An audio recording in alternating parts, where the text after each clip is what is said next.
Mateus 17, 24, assim diz a palavra do Senhor. Tendo eles chegado a Cafarnaum, dirigiram-se a Pedro os que cobravam o imposto das 2 dracmas e perguntaram: não paga o vosso mestre as 2 dracmas? Sim, respondeu ele. Ao entrar Pedro em casa, Jesus se lhe antecipou, dizendo: Simão, que te parece? De quem cobram os reis da terra impostos ou tributo? Dos seus filhos ou dos estranhos? Respondendo Pedro: dos estranhos. Jesus lhe disse: logo estão isentos os filhos. Mas, para que não os escandalizemos, vai ao mar, lança o anzol, e o primeiro peixe que fisgar tiram, e abrindo-lhe a boca acharás um estáter. Toma-o, entrega-lhes por mim e por ti. Vamos orar. Meu santo, tua palavra é poderosa, é santa, é sublime, ao mesmo tempo é doce e alivia as tribulações do nosso coração. Tua palavra é vida, tua palavra é direção para nós, é sabedoria. Todos nós somos ovelhas do único pastor, que é Jesus Cristo. Nós queremos o alimento verdadeiro, ó Deus. Nós pedimos ao Senhor que, através do teu Espírito, coloque esta palavra no mais profundo do nosso ser, no nosso íntimo, para a glória do Senhor Jesus e para que essa igreja continue crescendo na tua presença. Levanta, Senhor, os desanimados, abatidos, e dá-nos clareza sobre como devemos viver e agradar o Senhor. Em nome de Jesus. Amém. Meus irmãos, nem sempre é fácil conciliar autoridade com amabilidade. Às vezes a pessoa tem autoridade, mas não é amável. É um autoritarismo, é uma imposição, é um domínio, e que deseja muitas vezes apenas subjugar as pessoas. E Jesus tinha essa autoridade absoluta e suprema, mas ao mesmo tempo regulada pelo amor. Autoridade e amabilidade. Ele demonstra que isso é possível, e não somente possível, é desejável. Inclusive neste caso aqui. Esse imposto era o imposto para o templo. Não era um imposto propriamente para o Estado ou qualquer coisa assim para os romanos. Era o imposto do templo. Êxodo 30, versículo 13, e Êxodo 38, 26, mencionam esse imposto para o templo. Então há uma certa cobrança aqui, as pessoas chegam para Pedro e perguntam: não paga o vosso mestre as 2 dracmas? Ele disse sim, e depois Jesus explicou a situação para ele. Nós aprendemos aqui que Jesus é Senhor e ao mesmo tempo é servo. Reverendo Boanerges Ribeiro, que foi presidente do Supremo Concílio da igreja, e louvado seja Deus pela vida dele, porque Deus o usou para que a IPB não se perdesse anteriormente, e devemos muito a esse homem no sentido do seu trabalho. Ele escreveu um livro que o título é O Senhor que se fez servo, e é mais ou menos nesse título que nós também olhamos para esse texto. Jesus é o Senhor que amou os homens. Veja, há uma certa cobrança aqui.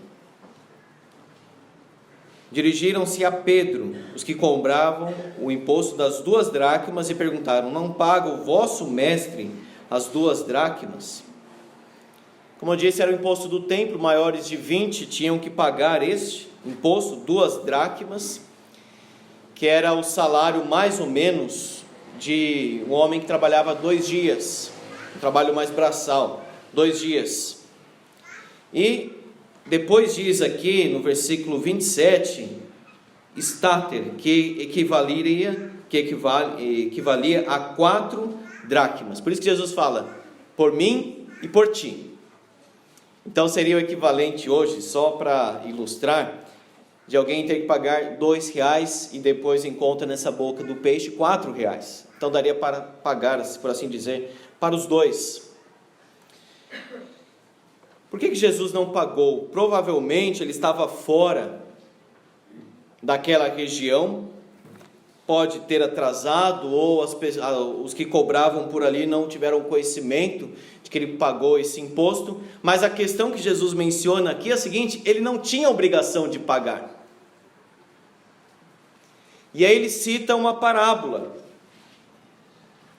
Ele pergunta para Pedro: Simão, o que te parece? De quem cobram os reis da terra impostos ou tributo? Dos seus filhos ou dos estranhos? Então, quando Jesus ele entrega ou ele paga esse imposto, ele faz isso para não escandalizar, para não parecer que ele estava fazendo alguma coisa ali que fosse errada aos olhos deles. Escandalizar significa colocar um tropeço, ofender a consciência ou rejeitar a consciência de alguém. Portanto, a preocupação de Jesus aqui nos ensina, quando nós temos que fazer alguma coisa que é até desnecessária, somente para não ofender alguém. Isso é cristianismo, sim. Hoje as pessoas falam muito o seguinte: faça o que é certo e não dê a menor importância para o que os outros vão pensar. A Bíblia diz o contrário. Dê importância, sim. Sabe por quê? Para dar um bom testemunho. Agora, nem sempre será possível fazer o que é correto e mesmo assim dar um bom testemunho na cabeça das pessoas. Às vezes vai ofender, sim. Às vezes vai escandalizar. Mas dentro daquilo que é possível, como o apóstolo Paulo, ele tinha direito de receber o salário, porque ele trabalhava na igreja. Mas ele abriu mão desse salário porque isso não seria bem compreendido por alguma razão lá entre os irmãos de Corinto. Então ele começou a trabalhar por causa disso, para não escandalizar, para não gerar algum problema.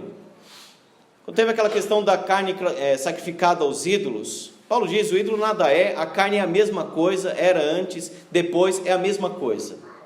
Pode comer. Mas se algum irmão novo convertido, ainda fraco na fé, com uma consciência ainda fraca, se ele vai se escandalizar vendo você comer aquela carne, então não coma. Então veja que esse princípio do mundo, não da Bíblia, de que faça o que é certo e não esteja nem aí para a opinião dos outros, isso não é verdade. Paulo diz que ele quer agradar a Deus e quer agradar aos homens. Em que sentido? De não ofender a consciência das pessoas, de fazer o bem para as pessoas, de edificar as outras pessoas. Timóteo tinha que ser circuncidado? Não.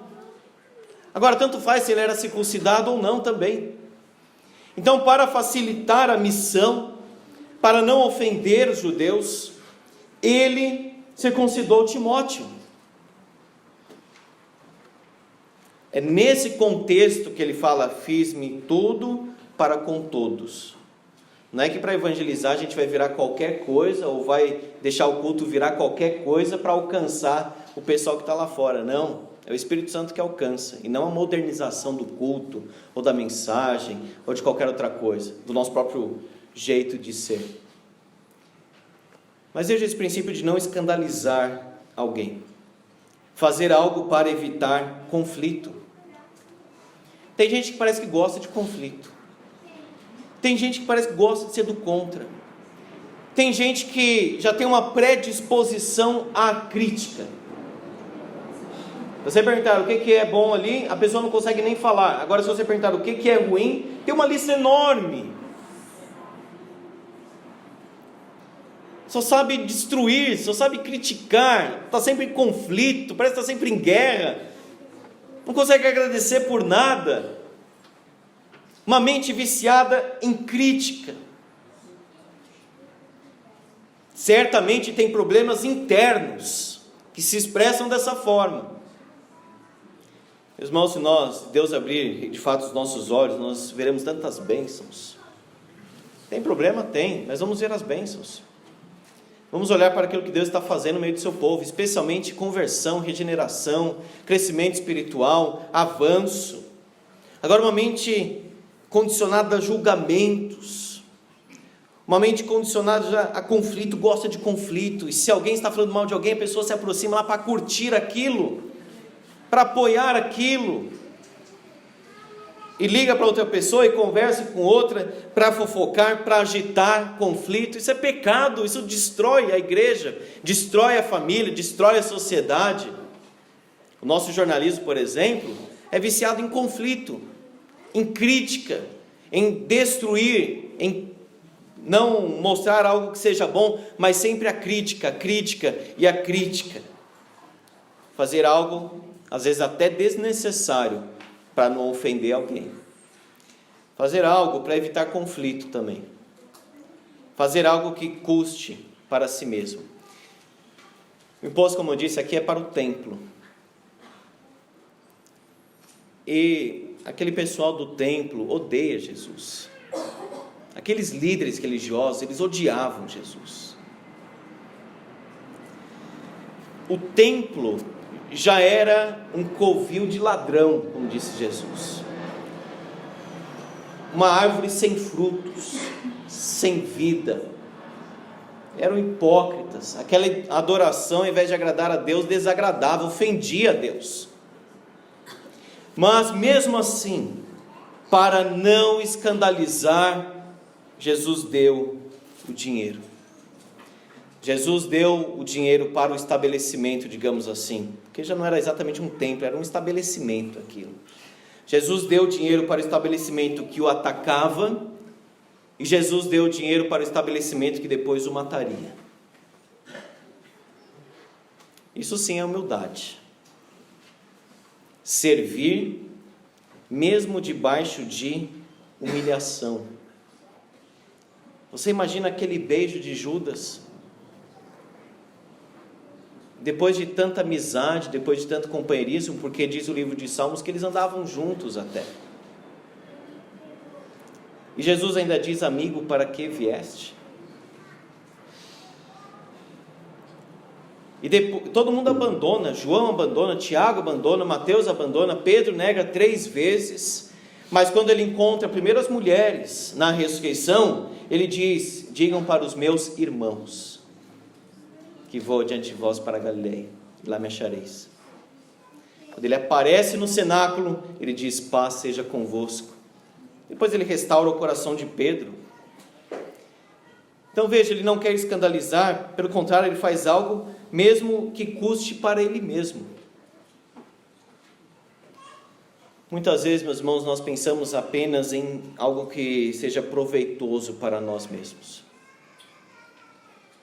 Mas se você fizer algo, isso vai atrapalhar alguém, ou vai ofender alguém, vai escandalizar alguém, vai atrapalhar a vida daquela pessoa, mesmo que você esteja certo, mas não faça isso por amor do irmão. Esteja abnegado na vida, se importe sim com a opinião das outras pessoas, nesse sentido aqui. Seja uma pessoa também construtiva, que apoie. Muitas vezes as pessoas chegam para mim e falam: pastor, aquela pessoa fez isso e aquilo. Eu digo: você já conversou com ele? Vai lá e conversa com ele então. Mas muitas vezes nós ofendemos e criticamos e vemos imperfeições em tudo, mas não estamos contribuindo positivamente, espiritualmente para a obra. Jesus então é o Senhor que amou os homens. Segundo, Jesus é o Senhor que se fez servo. Ele conta aqui essa parábola porque Ele é o Senhor do templo. Veja aí no versículo 25. Simão, que te parece? De quem cobram os reis da terra impostos ou tributo, dos seus filhos ou dos estranhos? Respondeu Pedro: dos estranhos.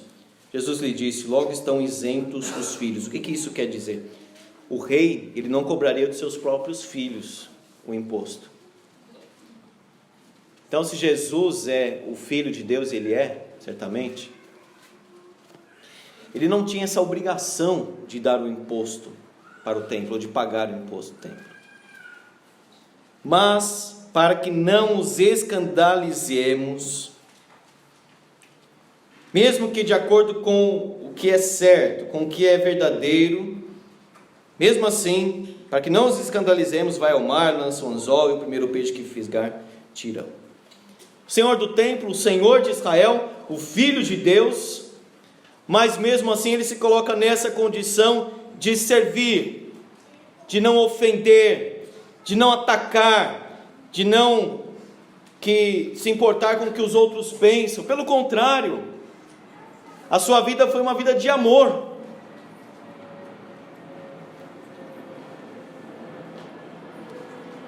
Essa ideia de viva para Deus e não se importe com ninguém, isso é qualquer coisa menos cristianismo. Essa ideia de que cada um vive para si, cada um vive para Deus do seu jeito e não precisa fazer nada por ninguém, isso é qualquer coisa menos cristianismo de Jesus mesmo. Jesus é o Senhor que domina a criação.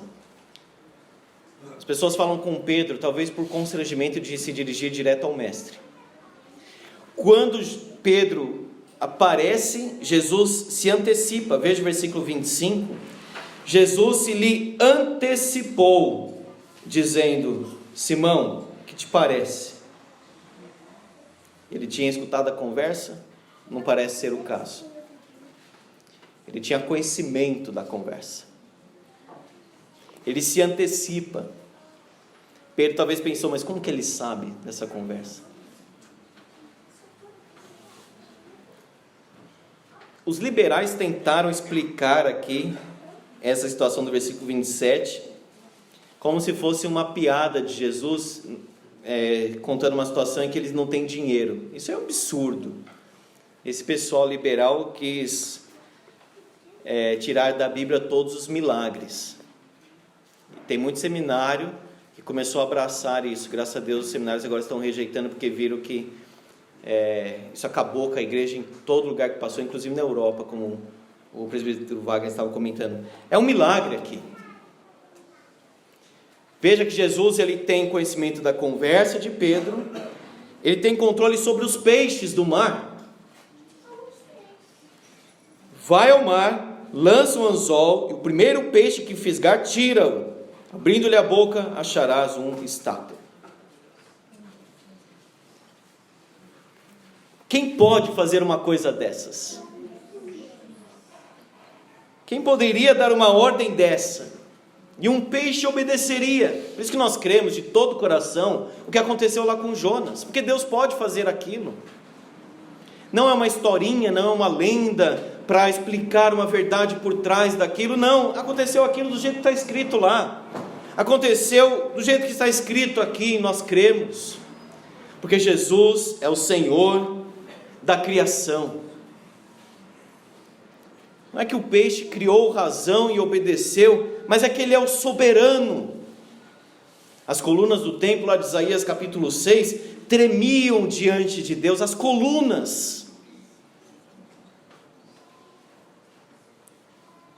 Como aquele homem de Deus, R.C. Sproul, disse, coisas inanimadas, animadas, tudo treme na presença dele. Coluna, os homens, os montes, os anjos, os crentes, tudo estremece na presença santa de Deus.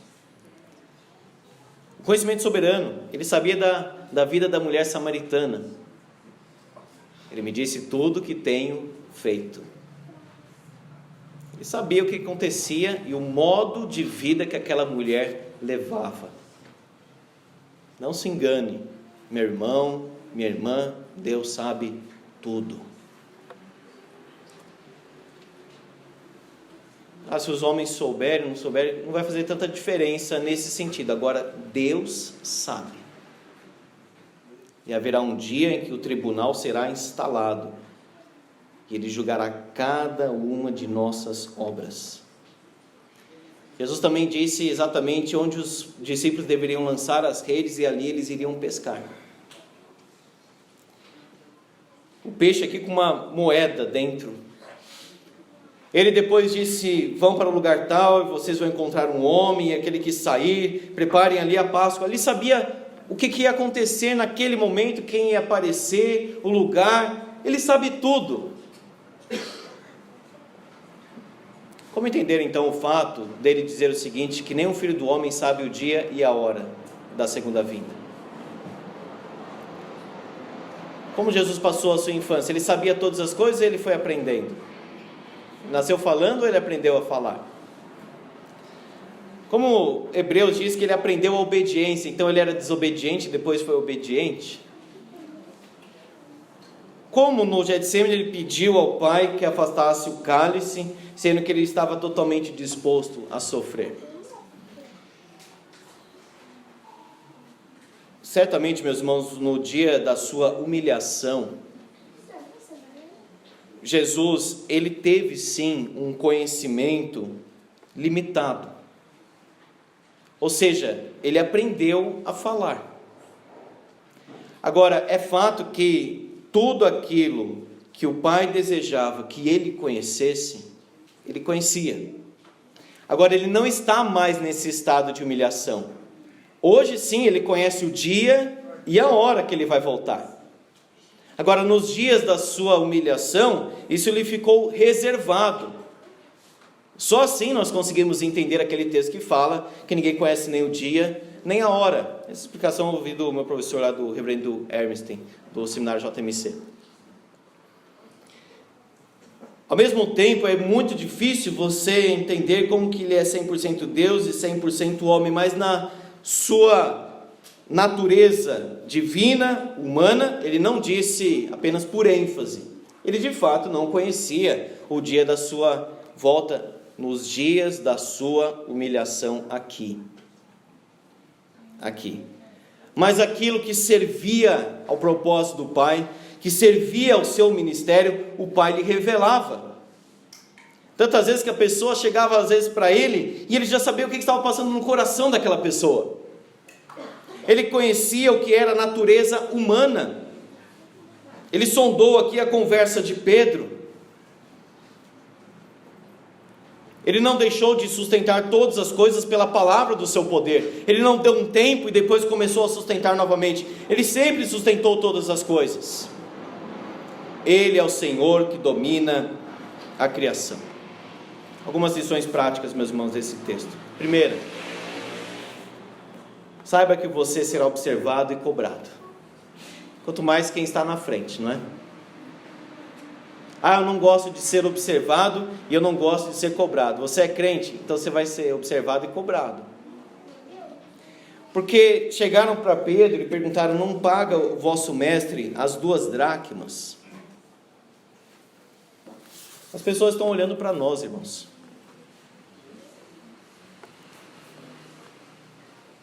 Um erro, um deslize, já vai aparecer um monte de gente. Você não é crente? Está fazendo isso? E nós não podemos fugir, dizendo que não é crente, ou se enclausurar para ninguém observar a minha vida. O que tem para esconder então, que não pode observar? Por que não quer testemunhar? Tem medo? Tem vergonha? É fraco? O que é? Deixa observar.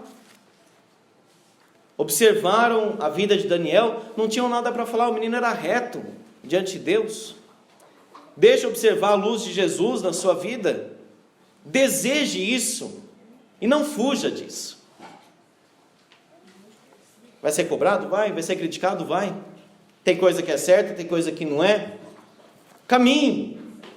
Não paralise por causa disso.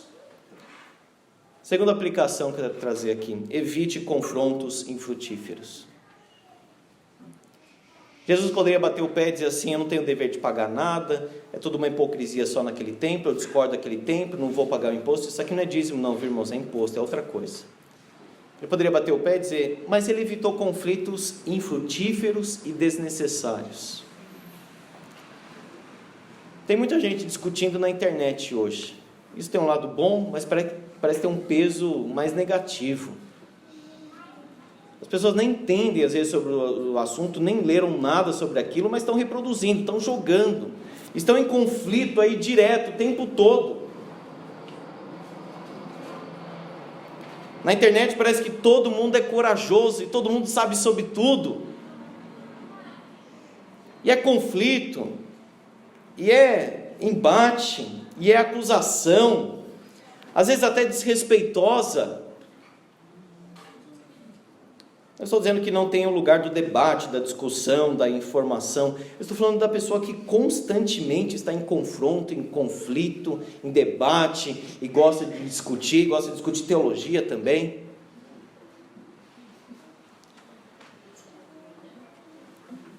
Terceiro, cumpra aquilo que é devido,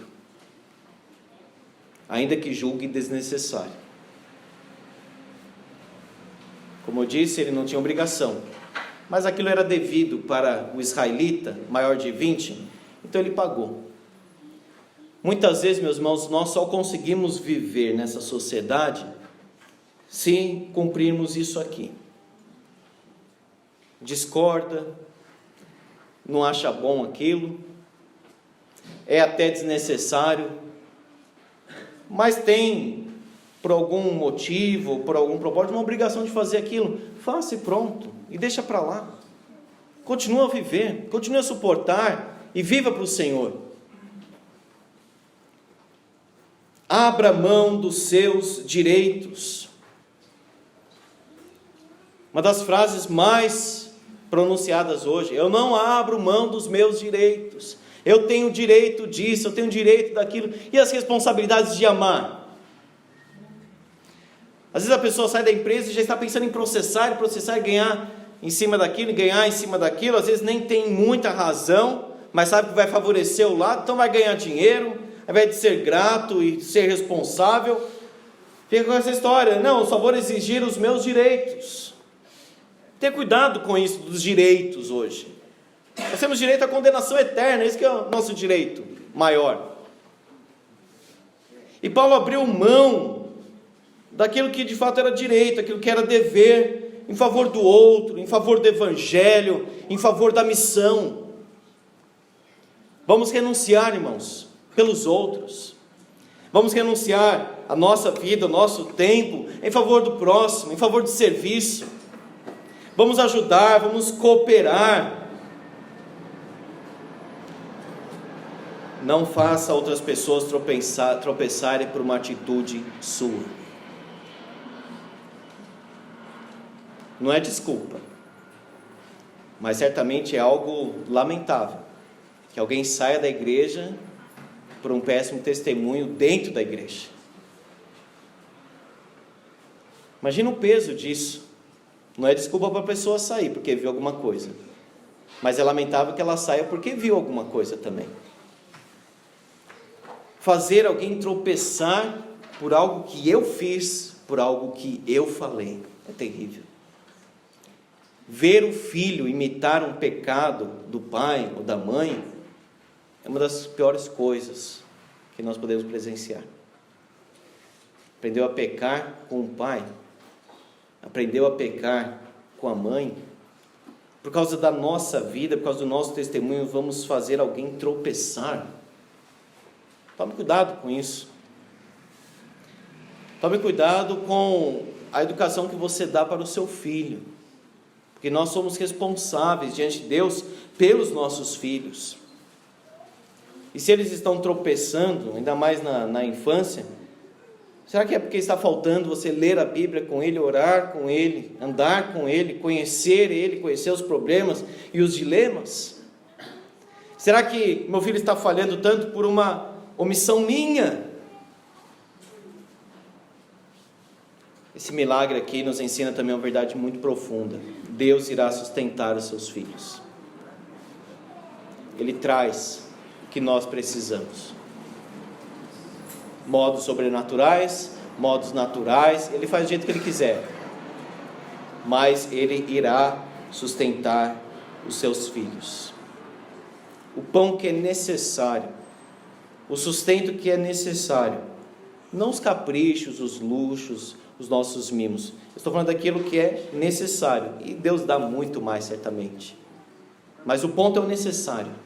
Deus vai trazer.